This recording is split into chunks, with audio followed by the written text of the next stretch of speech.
Have you ever thought about your future and felt a mix of excitement and fear at the same time? Maybe it feels like you've got big dreams, your dream college, your dream job, maybe traveling the world, starting something meaningful. But there's also that quiet thought in the back of your head, what if it doesn't work out? What if I'm not enough? The truth is, no one really knows what the future looks like. But as followers of Jesus, we don't have to be afraid of the unknown, because our hope doesn't come from knowing what's next. It comes from knowing who holds what's next. And that's what Paul's trying to communicate and remind us in Ephesians chapter 3. Paul says, "For this reason I kneel before the Father, from whom every family in heaven and on earth derives its name.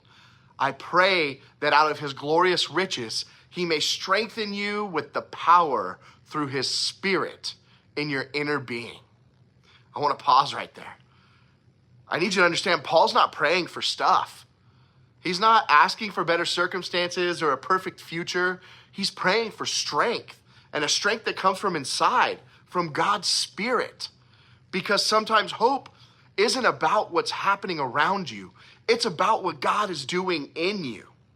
And Paul goes on and says, "I pray that you, being rooted and established in love, may have power to grasp how wide and long and high and deep is the love of Christ."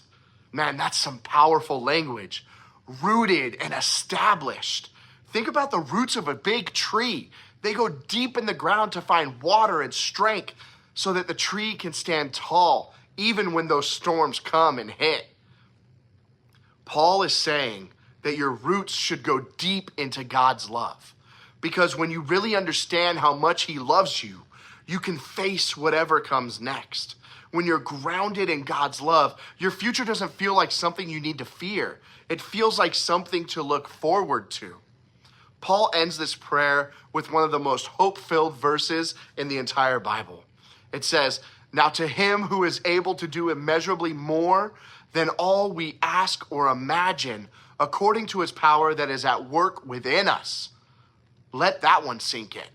God can do immeasurably more. Beyond your wildest dreams or your biggest goals, you might have plans, but God has purpose. Your vision of success might be limited to what you can see right now. God's version is shaped by eternity. So when your future feels uncertain, when plans fall through, when life changes, when doors close, that's not the end of the story. God is still working behind the scenes, doing more than you could ever imagine. I want you to think of it like a GPS. You put in your destination, but sometimes you take a wrong turn. And what happens? GPS doesn't say, "You blew it, game over, find your own way there." It says, "Recalculating." It finds a new route. That's what God does with our lives. Even when we mess up or we get off track, his plan doesn't fall apart. It adjusts. He's still leading you where you're meant to go. That's what makes our hope in the future unshakable. Paul's prayer isn't just some far off future. He's praying that right now, in this moment, we would experience God's power and love. Hope for the future grows when you start trusting that God is present.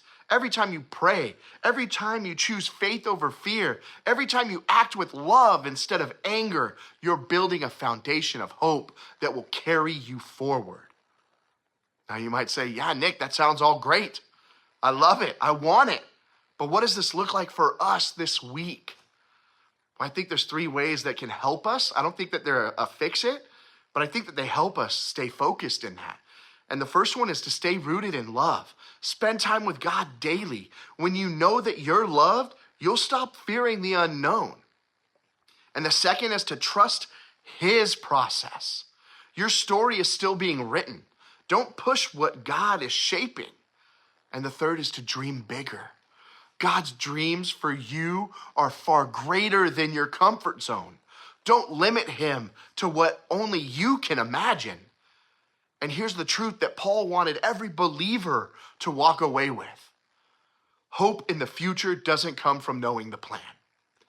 It comes from knowing the planner. When you know that the one who holds your future loves you deeply and powerfully, fear loses its grip. So when you start to worry about what's next, school, relationships, college, life, remind yourself, God's already there. He's already working it out. And because of that, you can walk confidently into tomorrow. That's what it means to live with hope in the future.